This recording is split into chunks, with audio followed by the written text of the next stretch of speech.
this week in lab, we're going to be doing experiment 20, part B. And your part B report form will be due after winter break. So either Wednesday for the Tuesday labs or Friday for the Thursday labs. So let's shift it a day off. So we'll give you those details in lab this week. And then when we come back from winter break, so not next week, but the following week, then we'll do part C during that week. Okay. So we have our fourth quiz this week. It'll be given at the start of the lab period. So not after you guys have started your reaction, but at the start of the lab period. Also, your experiment 17 report is due this week before winter break. So next week, we don't have any pre-lab lecture on Wednesday, which is Monday's schedule, so the 11th. But do go to workshop on that day. We don't have any scheduled lab next week. We do next week have open lab. Next week, Wednesday, this week in open lab, it's just going to follow the usual schedule. Next week, Wednesday, the 11th, we'll have lab from 9:30 to 3:30. Thursday from 9 to 5. Friday from 9:30 right now, scheduled till 3:30. However, there is a seminar at 3 o'clock, so that may be changed to closing at 2:30 on Friday the 13th. Okay, so if we're going to close it early, we will let you know. I'll probably, like Moodle announcement, send you an email. Okay, so right now it's scheduled for 3:30, but that could change. But keep in mind the day before, on Thursday, you have the entire day for open lab. Make sure before you leave today, get a copy of the midterm exam that is in the back of the lecture hall. I will be going over it on the 16th, which is next Monday that I will see. So 2 weeks from today, I will go over it. And then a reminder, midterm exam, Monday, February 23rd, 4 to 5 in here, okay? If you have Academic Success Center paperwork that needs to be signed, I need to be the one that signs it for that exam, for the midterm exam. So make sure you have me sign it. Okay. We're going to talk about 20B today, and hopefully my voice holds on the entire time. We'll see. So let's look at our reaction scheme again. This is the same reaction scheme I showed you guys last week. So last week we did step A, right? We added our R group from our alcohol to make the ester through the Fischer esterification. So this week, and so we've got our R prime here. This week we are going to add on an ester at our phenol position, okay? And so we're going to do that via an acid chloride. And again, we have 3 possibilities as to what will be added on. So I'll talk about those here in just a second. And then remember, the final week, we're going to look at the hydrolysis of this step, okay? And so for this step here, and I'm going to go through the mechanism here in a minute, for this step of going from this benzoate ester to then forming the diester, the R groups are, if you've got a methyl group for your technician assignment, you're going to use acetyl chloride. So keep this in mind for your pre-lab. If you've got an ethyl group, you're going to use propionyl chloride.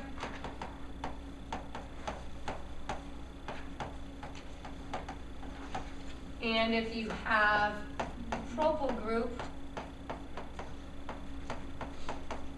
you're going to use butyral chloride. So remember, your pre-lab should reflect the reaction that you are actually going to be doing, okay? And so we'll go through here the mechanism, how this reaction works, and then we'll talk about some precautions. So this mechanism also is in McMurray 6th edition, 784, 785, or 802 to 803 in the 7th edition, okay? Now this particular mechanism right here is what is shown in your lab manual, okay? So we're going to have, we have our ester group In this case, this is shown with there being a methyl group here, although this would be R prime in general. So whatever your R prime group was, the methyl ethyl or propyl group from last week.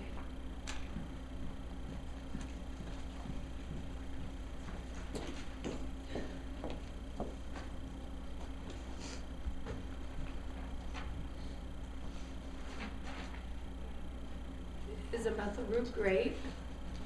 If not, then whichever one it was.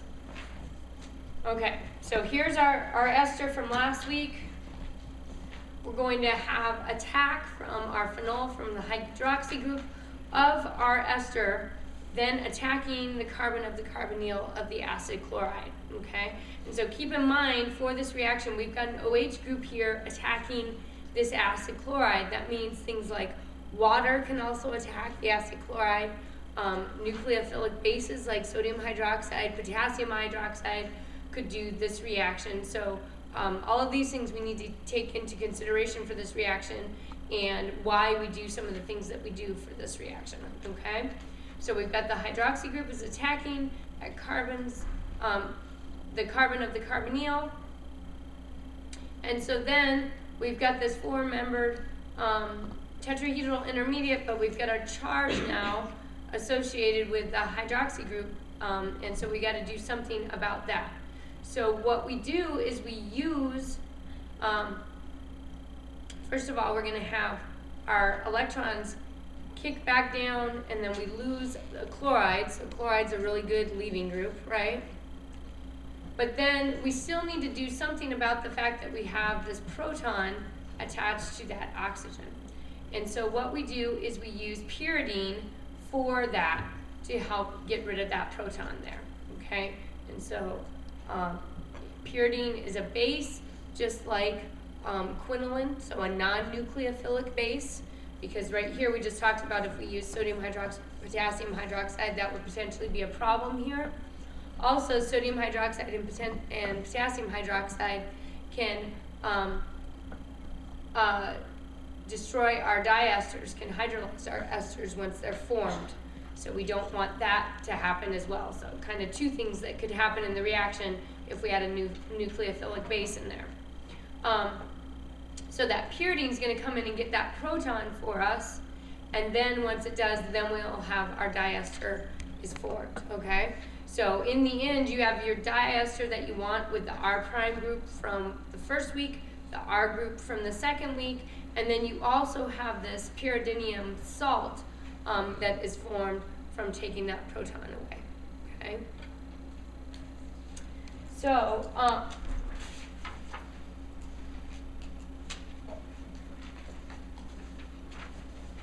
actually I'll leave that up there for a little bit here. Couple things that we need to talk about with this reaction.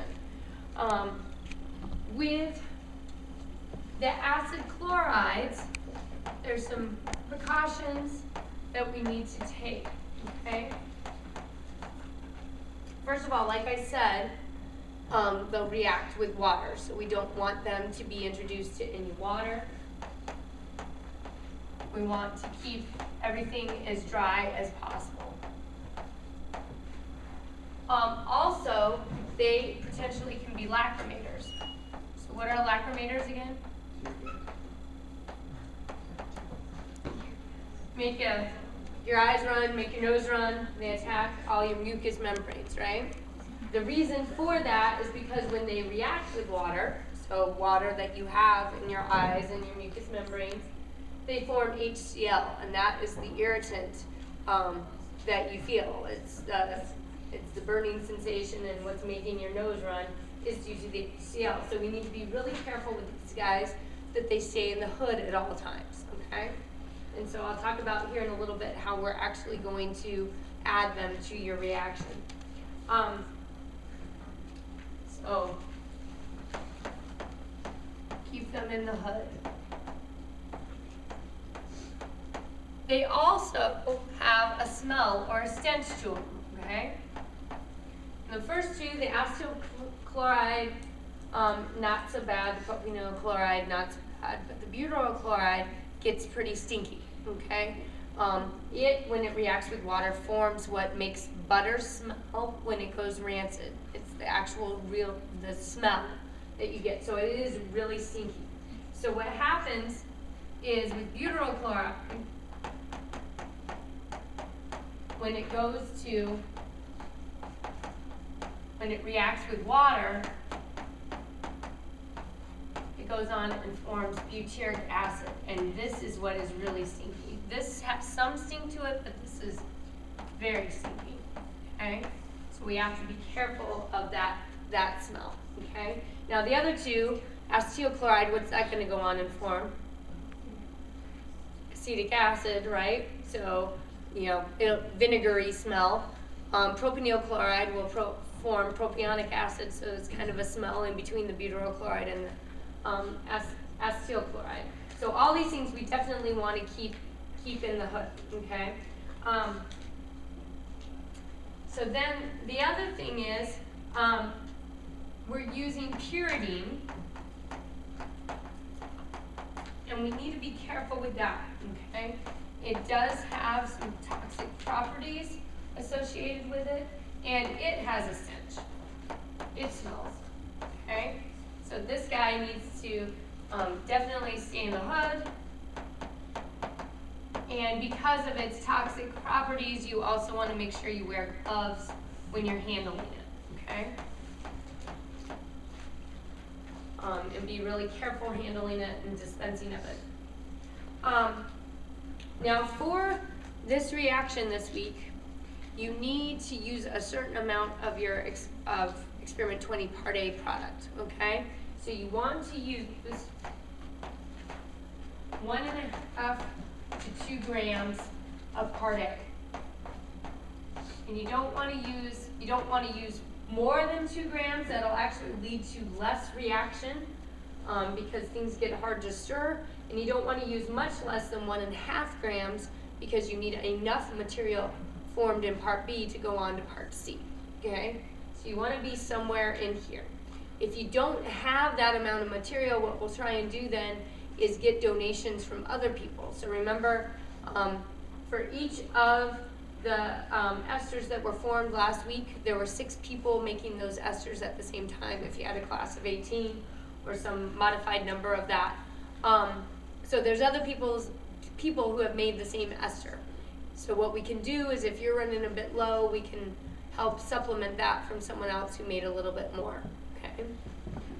So you want the 1.5 to 2 grams. So if you're someone that's running low, just make sure you get enough just to get close to the 0.5 grams.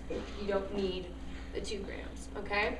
If you have more than the 2 grams, then use this and just hang on to your what you have left, or when we're taking donations, if you have more to donate, then we'll take what we can from you as a donation, okay?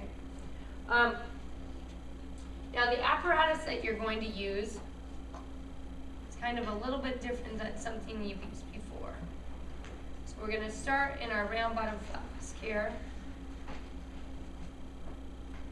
And what we're going to put on top of it is what's called a septum, which is kind of hard to completely draw here. But, it's basically a rubber cap for the round bottom flask, and we'll fold it over to the side so it stays in place, okay?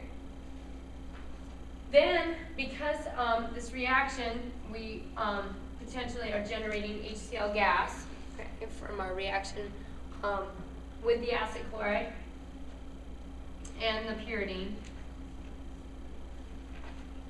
What we're going to have here is a vent needle, okay?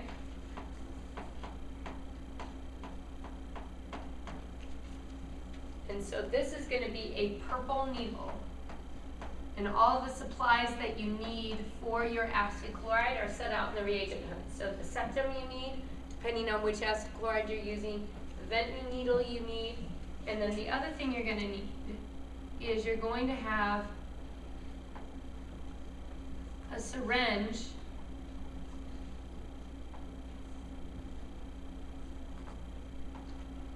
to put in your acid chloride, okay? So the needle that goes with this guy is a yellow needle. And then you'll get the syringe that you need, okay? And so we need to add these acid chlorides drop-wise to our reaction, okay? We don't want to just pour it in all at once. It's really important for the reaction that we add it drop-wise so that we get the proper reaction to take place, and that we get the pyridine to help us out with final product formation. We don't want to drop everything in at once, otherwise this reaction forms these salts, and what happens is we get a huge amount of the salts formed, and then it's hard to get things stirring and keep the reaction going, okay? So we're going to add things drop-wise. So in setting up for that, there's some calculations that you have to make, okay?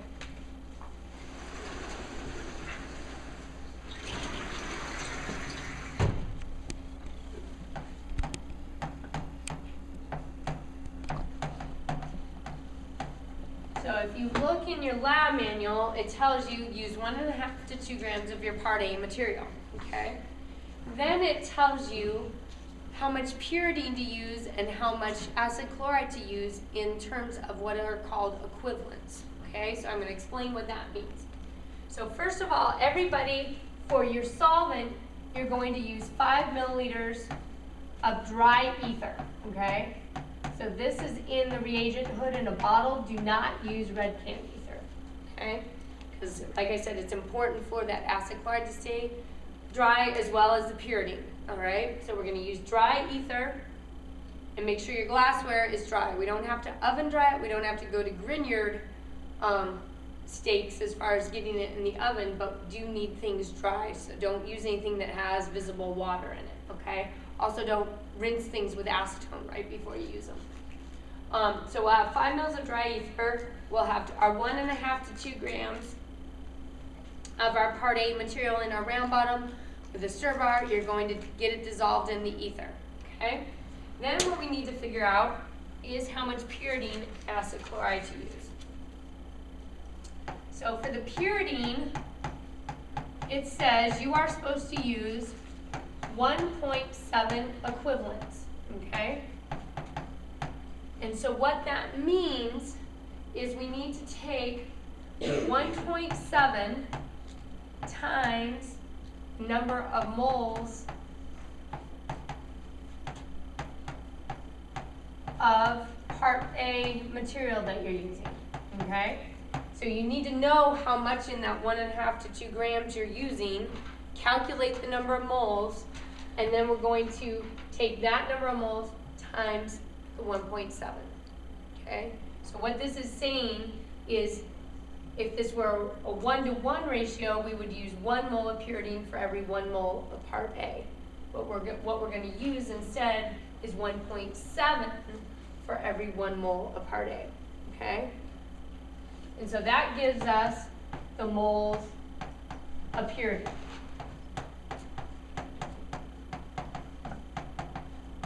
Then what you have to do is then convert 2 grams with the molar mass, and then convert to volume because it's a liquid, so you need to know how much you're going to put in, okay? So you're going to have your round bottom flask that has your solid and your ether are in it, and then the solid's dissolved, and then you're going to add the pyridine, and then you want to put the septum on top and get that in place and get your vent needle in place. Yes? I collected approximately 3 grams of the product, so would you want me to wait to calculate the amount of pyridine I needed until I can determine how much I could actually Go by using 2 grams. So since you have the 3, you're not going to use more than 2. Right. So just go by using 2. So then you get your volume of pyridine, okay? So you'll have solid dissolved in ether, add the pyridine, put the septum on it, put the vent needle in it, okay? Be careful handling the needles, don't poke yourself, all right?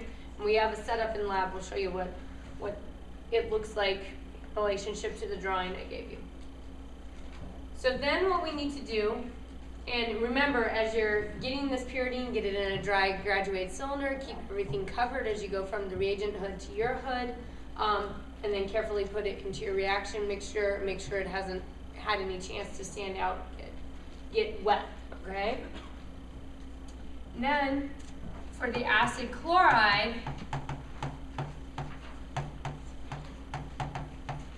we need 1.5 equivalents. Okay, so we use a little bit less acid chloride than pyridine because we want to make sure we have enough pyridine to help take care of that amount of acid chloride. Okay? So again, it's going to be 1.5 times the number of moles part A that you're using.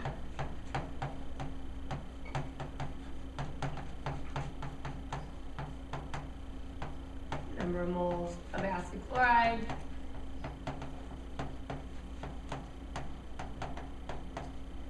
Okay? And so then, just like here, convert to take your moles, convert it to grams, and then convert it to volume. Okay? And then this volume is what we need to know when we're helping you get the syringe with your acid chloride in it. So the TAs and the instructors are going to help dispense that acid chloride for you and get it into the syringe, and then we will stick it into the top of your reaction, and then you're going to, with control of the syringe, add it dropwise. Okay?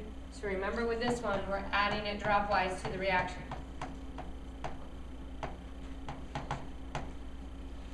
Then at the end of the reaction, it tells you if you're having trouble stirring to add more ether, okay? And this would be dry ether that you want to add. So if you're having trouble with it stirring, if it's not stirring really well, you're going to need to take your syringe and needle out very carefully out of the septum. Take the vent needle out very carefully. Take the septum off and add 5 to 10 milliliters of dry ether, okay? And just be careful handling all those needles. Don't stick yourself. Then once you add the dry ether, you'll put the septum back on and the vent needle back in, but you're not adding the syringe back again because you've already added your acid chloride. You don't need that syringe again, all right? Then what you're going to do is stir about 15 minutes in a warm water bath. So we want about 30 degrees. Oh, if it's 31, it's okay. If it's 29, it's okay. But we don't want to boil that ether. We're never going to have a condenser on the reaction, so we don't want to boil it. And remember, ether's boiling point is about 34 degrees, so you don't want the ether boiling in the round bottom flask, okay? So about a 30-ish degree water bath. Stir it for 15 minutes, okay? Then, the workup is like last week. We've got a series of washes again, okay?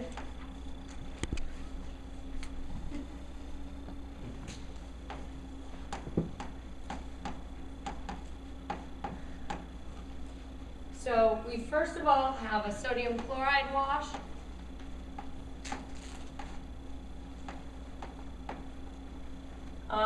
And before that, it actually tells you to add even a little bit more ether. This time the ether, right before you wash, can come from your from the red can, okay? Because we're about to add water to everything, so it doesn't need to be the dry ether anymore. So we're going to do a sodium chloride wash. So remember, we'll add a little bit more ether, add the sodium chloride, add it to the subfunnel, shake and vent, shake and vent, shake and vent, drain off your aqueous layer, leave your ether layer in your subfunnel. Okay? All of that is in what is being said by the word wash. Okay? This first wash is to help remove some of these salts we've got. We've got these pyridinium salts that we've got to get rid of. Okay? Second thing you're going to do then is you're going to do a wash with 1 molar HCl.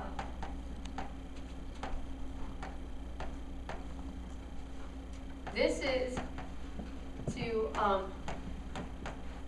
help get rid of residual pyridine. So we'll protonate the pyridine, it'll come out in the aqueous layer. Okay, so you got your organic layer in the subfunnel, add the HCl, shake and vent, shake and vent, shake and vent.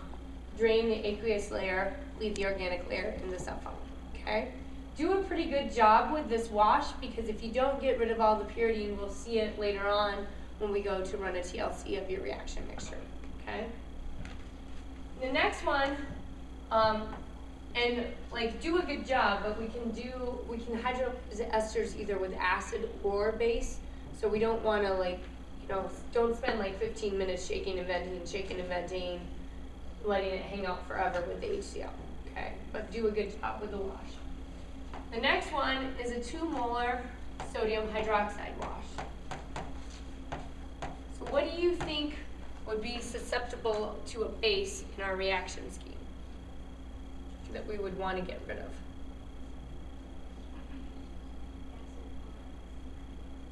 Acid chloride, and it'll kind of all the way through here, even just with the water, help go out. The starting material. So that phenol, you can deprotonate with sodium hydroxide, right? So we couldn't deprotonate it last week with the bicarbonate, but now we can, if we use a little bit stronger base, we can deprotonate it with the sodium hydroxide. So this is to get rid of residual part A product.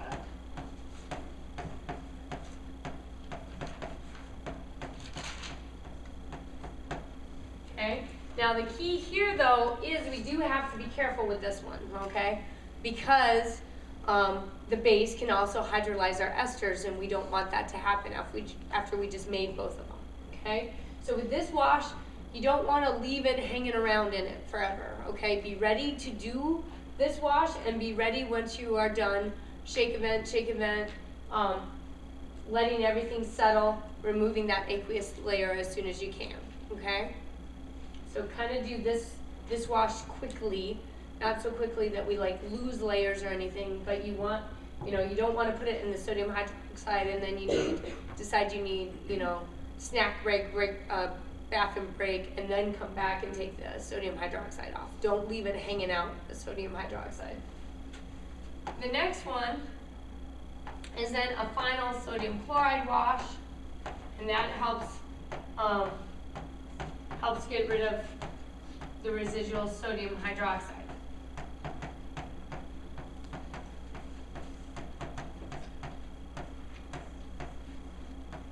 So this one you want to do kind of quickly after you do this wash, then go straight into doing this wash and letting everything separate and then drain off that sodium chloride so you help get that sodium hydroxide out. Yes? Why do we do the sodium chloride wash twice? Why don't we just wait till the end to do that one? Getting rid of those salts from the get-go before we start making more of them is helpful. So that's why we start here, and then here we're going to make a pile of more salts. So it just helps with the separations, so you don't get a bunch of things that sometimes end up making the emulsion layers in between. So then at this point, what we need to do is we're going to TLC the organic layer. And last week we had you set aside part of your part A product as a TLC standard. You're going to dissolve that in ether, and then on a TLC plate,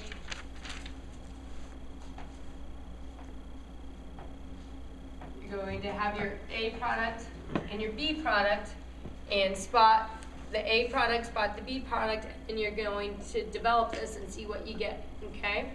And what we're looking for here is we want to make sure that we've gotten rid of all the starting material, okay? So the diester in relation to the starting material should be more polar, less polar. Less polar, right? Because you don't have that hydroxyl group anymore. You've got an ester, not a hydroxyl group. So what does that mean about B's RF value? Should be a higher RF value for B than for A, right? So you want to, what ideally you see is A and B, okay? But if you haven't gotten rid of all of A, then you'll have, in your B, you'll still have a little bit of A, okay? So hopefully this is what you actually get, all right? So after you run that TLC, if you still have starting material, then talk with your instructor, and what we're probably going to have you do, depending on how much of it is, we're probably going to have you do the base wash again to help get rid of that starting material, followed by the sodium chloride wash, okay? So you'll do a second base wash, and then quickly do a second sodium chloride wash. Then what we'll do, so if you have to redo these, then you'll do a second TLC and see where you're at, all right? If this first TLC is good, then you're going to go on and dry with mag sulfate.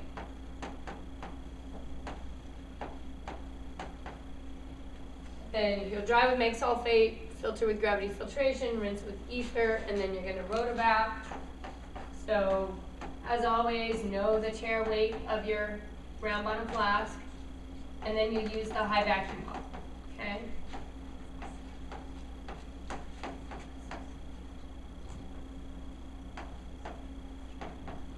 So, ideally you do this one, this one, this one, this one, this one, this one, okay? But if you have to go back, then you'll do this one again, this one again, this one again, and then go on with the other three, all right? Is everyone clear with that? Okay. So then once you're set with your workup, and especially if you have to go back and TLC again, make sure you consult with your instructor with the second TLC plate too, so they know what it looks like. Then what we need to do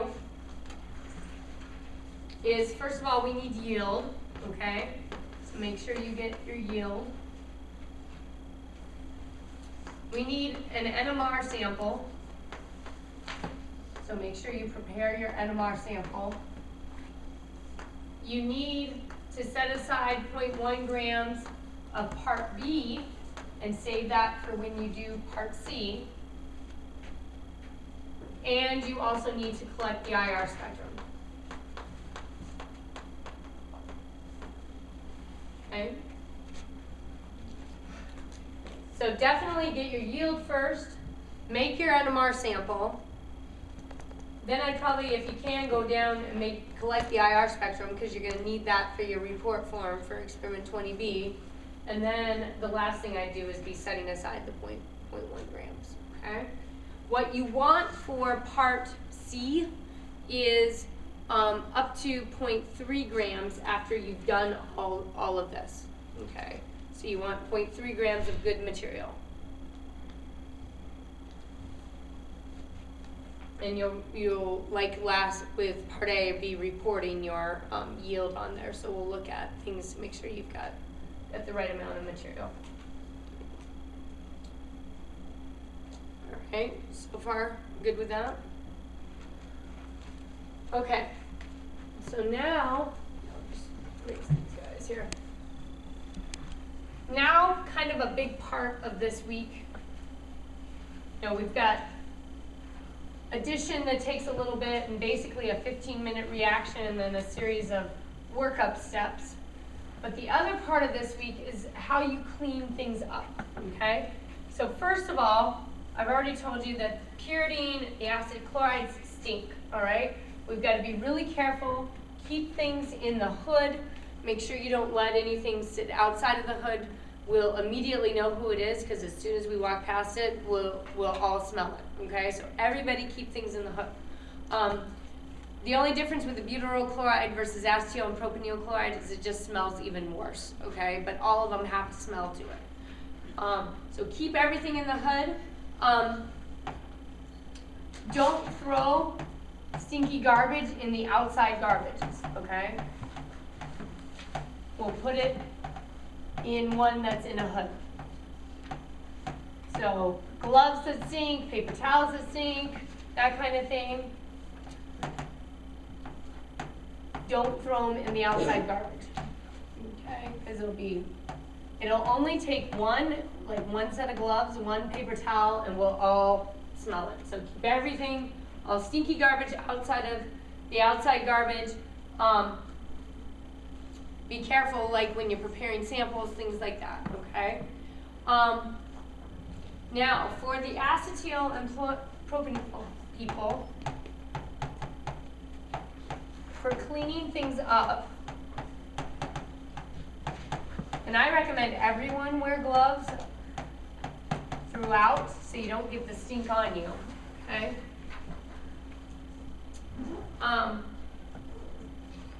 You're going to wash your syringes, needles, and septa with acetone. Make sure that goes into the organic waste, okay? And then you're going to put back in the reagent hood in the appropriate container, okay? So there'll be a container that says use syringes, needles, and septa for acetyl propanyl chloride.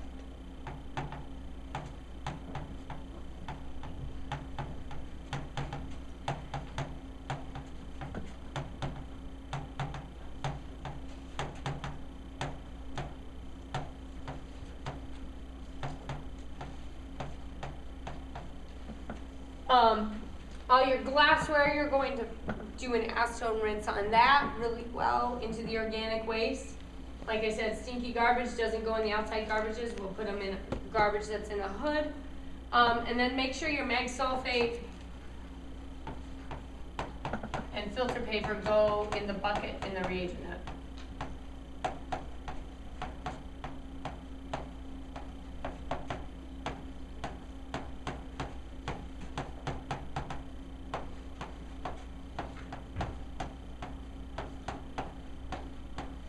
Okay, you guys, when you're rotovapping,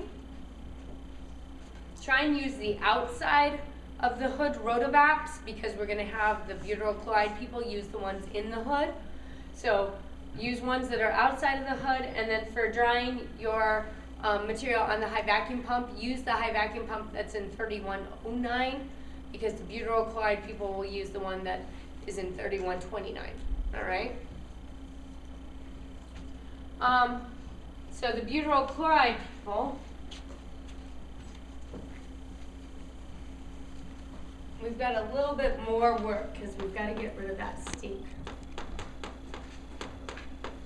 So from the get-go, you're going to have, you'll have a garbage bag in the hood for anything that's stinky because we definitely don't want that leaving the hood, okay? And so that's why I say acetyl and propanyl chloride people, if you've got something stinky, we'll throw it into one of those garbage bags because we're going to have plenty in the hoods. Make sure you're wearing gloves for the cleanup and wear gloves throughout. I had someone get butyral chloride on them one time, and really the only way to get it off is put like a little bit of sodium hydroxide on it and a little bit of bleach, and it got it off. But you don't want it on you. It doesn't come off really easily, okay? So definitely wear gloves. You're going to rinse everything with an acetone rinse. So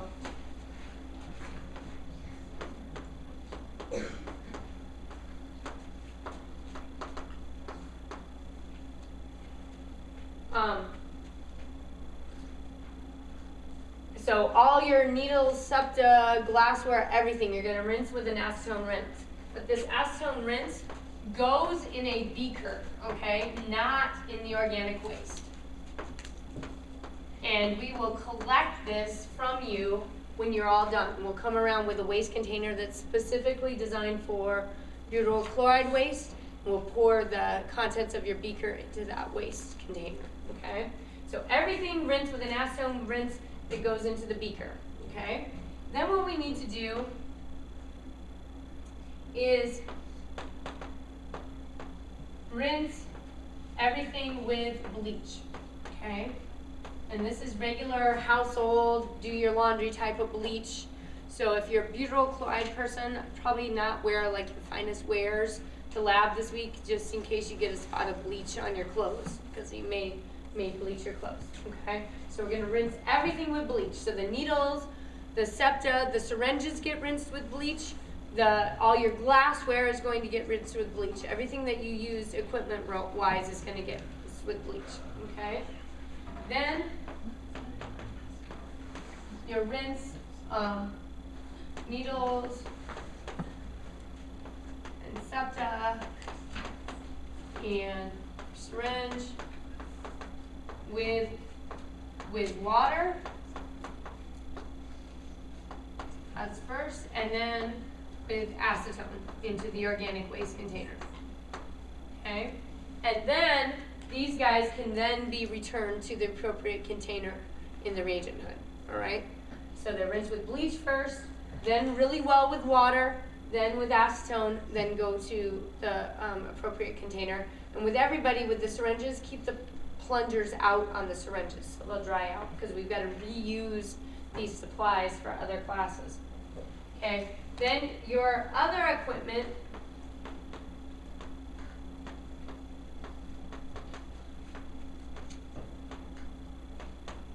you could do water wash, water rinse, clean with soap and water,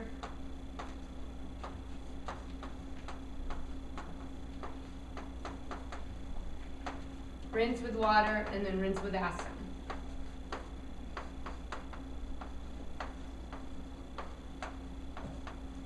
And just keep in mind, we're doing all this cleanup on all the equipment, but remember your product itself and the round bottom of the product is still going to have some of the smell to it. Okay, so when you're transporting it, keep it covered with a stopper. Try and not expose that smell as much as possible. When you're done using the high vacuum pump and done using the rotovap, let's clean the bump trap on the rotovap. Let's clean the adapter on the high vacuum pump with acetone to make sure that we get all that smell off, okay? Now the bleach can go down the sink, and then like I said, that acetone rinse up here will go into the butyral chloride waste container. So it goes down the sink in your hood with lots of water.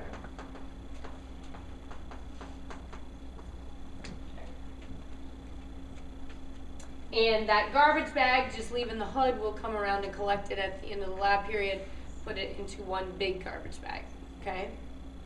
And then like I said, butyral chloride, people are gonna rotovap in the hood and use the high vacuum pump in 3129. Questions at all with any of that? Okay. So now, and usually butyral chloride people are the people that take the most care. It's usually what I smell is the remnants of acetyl and propionyl chloride, okay? So be careful with those as well. So the report form is very similar to the Part A report form, draw structure, put all your information up here about yield. You want to indicate from the IR spectrum of 20A and 20B how things have changed from 20A to 20B. And in your IR table, so again, you're going to have this report form.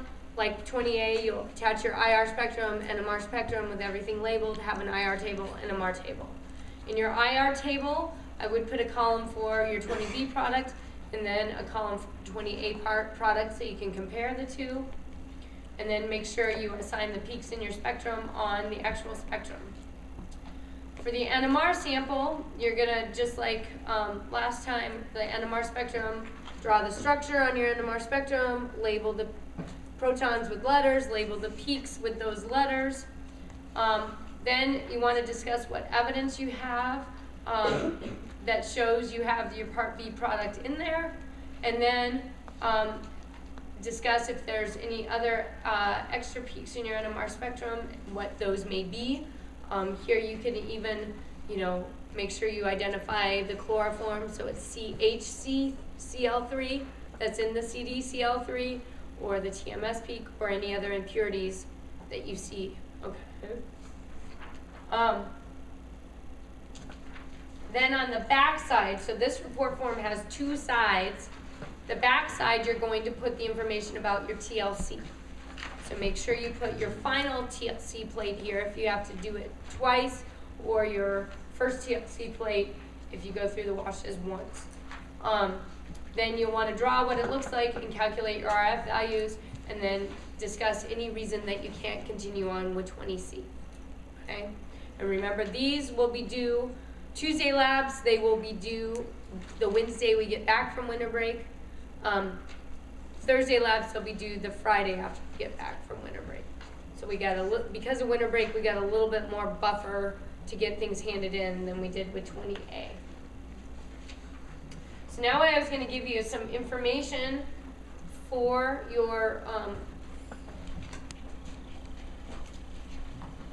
pre-lab, give you information about your acid chloride, so you can put information about acid chloride and about pyridine, and then I've got a couple more tables to show you too.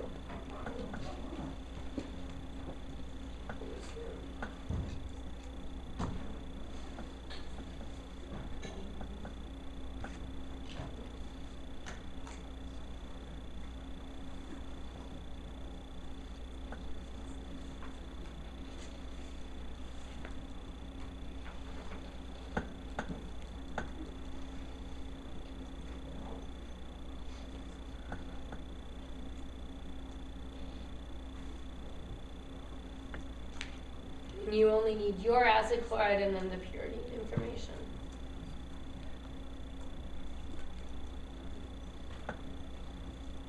All right, everyone good with that one? Yeah, no one's screaming, okay. So then the next table is I have the names of all those wonderful things we are going to have made after this week, okay? So the first part is step A, the 3 step A products, okay? So if you had a methyl group, what it is called ethyl group, propyl group, all right? The next table is then the diesters, because we have 3 benzoate esters, 9 diesters. So you read this table by your acid R group, so the first R group you put on, and then the acyl, the second R group that you put on, and then what its name is. So you only need the name of your product, but here's those products. You can pick out your product and write down the name for it as well.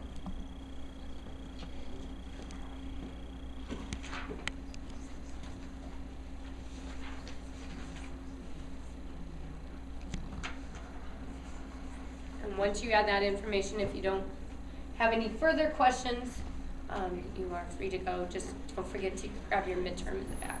Practice midterm in the back. Make sure you do go through the midterm too before I cover it in 2 weeks, so you know what you know and you know what you don't know.